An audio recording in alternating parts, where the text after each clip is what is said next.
Alexander, I'm wondering, certainly Brandon's father, David, shocked Cannes with his movie, Crimes of the Future, earlier this year. And now Brandon has done with Sundance. All the headlines are the most shocking movie of Sundance. Is it funny to be part of a movie that has those kind of reactions? Like, it's out in the world. It's like, it shocked the crowd. Well, it kind of shocked me the first time I read it, and that was it, it excited me. It's very rare to read something that is so out there and so original, and I feel like a lot of the script I read are, I wouldn't say derivative, but often feels that it's like a version of a movie that you've seen a bunch of times already, and it was really refreshing to read something that was so anarchistic or crazy and out there and wild, and the journey that my character James goes on is so it's just so bananas. And it was I didn't know Brandon, but Andrea Riseborough is a dear friend of mine, and she obviously worked with Brandon on Possessor and had the most amazing time with Brandon, and spoke so highly of him. So for me, the combination of hearing Andrea say that, and also I love Possessor and Antiviral, and then the script being so intense, it's such a tour de force that it was a very easy yes for me. Sure. Mia, the film will be available in both an unrated and director's cut and also an R-rated version. Would you recommend that viewers hold out for the full experience that Sundance audiences got? Should they wait and see that version?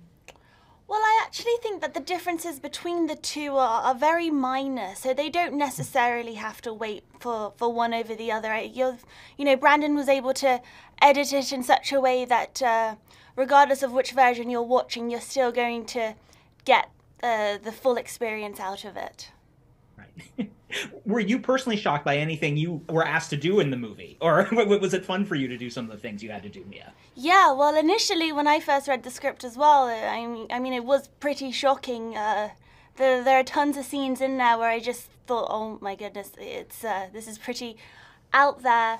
But once you start going through the script and working and prepping it all, by the time you get to set, it's more thrilling than anything, and because there's so much order and planning and that takes place when you're actually shooting the scenes, that it's a lot of fun by the time you get to set. And also Brandon is, I don't know if you ever met Brandon, but he is genuinely the nicest human being on the planet. So sweet and so humble.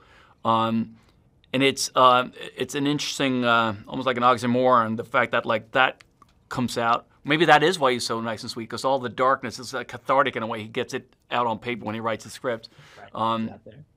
But he definitely creates an environment that is so beautiful and inclusive, and there's such a camaraderie on set with his old-time collaborators like Kareem Hussein, who shot the movie, and he's got his friends from back home in Toronto behind the camera, and made us all feel it was. It's shooting those crazy, wild, violent scenes and the orgies, and when you step onto a set that is so filled with friends, and that energy makes it much more easier. And it's as an actor, it's easier to throw yourself into it. Sure. Because you feel like it's just a safe environment. Well, certainly Mia, for you, the people on the internet love Pearl. They love your performance in that, especially. I think they were really hoping you would get an Oscar nomination this year for that. Are you delighted by the way that character has become an internet meme? Are you excited by that she has her own life? Yeah, it's amazing, especially because, I was involved with that project from its very conception, with just when all we had was an idea for this movie, and, I helped to write the script and then produced it and really saw it all the way through. So the fact that it's been received the way that it has is very special. And Alexander, you said you're a good friend of Andrea Riseborough. She just got nominated for an Oscar this morning. You excited for her? I just found out. I'm so thrilled. I'm so thrilled. She's amazing in the film, and right. Yeah, well deserved. That's great. Certainly, I mean, one of the things about Infinity Pool that's so interesting right now, there's been a bunch of films recently about sort of punishing elites. I think of Triangle of Sadness and The Menu, sort of punishing elites for their privilege. And this movie fits into that a little bit. I wonder if that was a theme that spoke to you, the idea of having these wealthy people sort of punished in a way for if that's speaking to the times right now. A little bit. I mean, it's not strictly an eat the rich narrative. Mm-hmm. There's definitely an element of that. These very rich tourists in this like sheltered little bubble at this resort doing, acting with impunity, going crazy. But I feel like what attracted me to it, I feel like there is, like you mentioned, there are a lot of shows and movies that are addressing that right now. Some are great, some are less innovative and interesting maybe.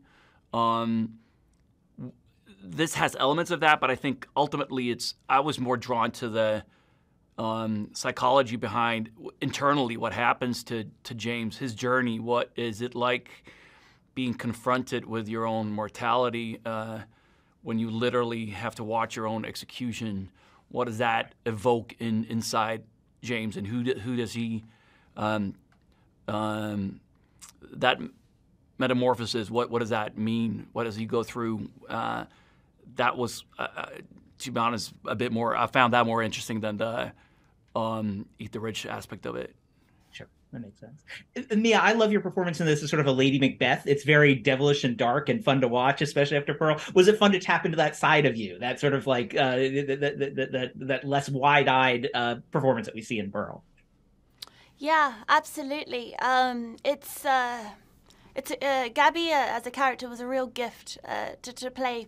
You know, she's so unapologetic in who she is, and so far removed really from who I am in my day-to-day that it was actually quite refreshing and freeing to play someone who is really, just extremely unapologetic and you know, she even manipulated me upon the first time reading the script. I thought she was presenting herself in one way, and then by the time I got to the very end of the script, she surprised me, and I was really quite impressed with her. Will we see you do Shakespeare on screen at any point? I mean, never say never. Who knows? But always say always. Exactly. Awesome. Well, thanks so much. It's a great movie. Appreciate it. Thank you. Thank you. Take care.